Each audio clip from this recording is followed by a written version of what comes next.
เหตุฆาตกรรมนางแบบสาวสยองและโหดมากเพราะว่าเป็นการฆ่าหันศพนะคะและที่สำคัญเจ้าหน้าที่เนี่ยบุกไปที่บ้าน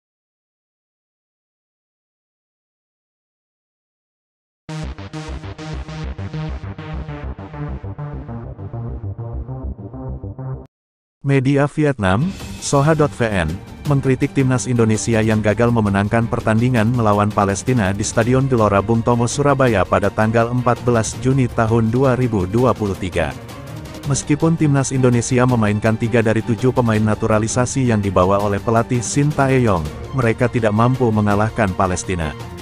Dalam pertandingan yang berakhir imbang 0-0 tersebut, Shin Tae-yong memasukkan 3 pemain naturalisasi yang dipanggil, yaitu Mark Klok, Ivar Jenner, dan Rafael Struijk.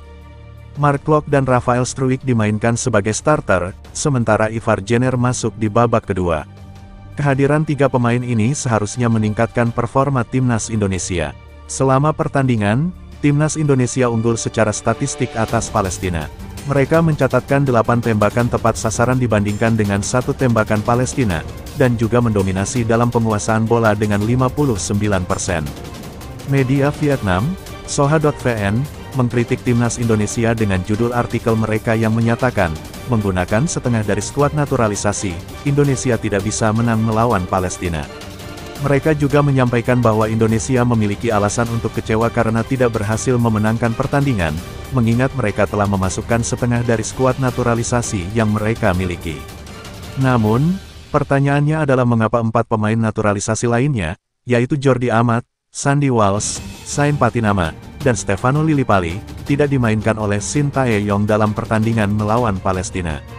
Jordi Amat dan Sandy Walsh tidak dalam kondisi fit, sedangkan Sain Patinama baru tiba di Surabaya 1 hari sebelum pertandingan sehingga membutuhkan waktu untuk beradaptasi.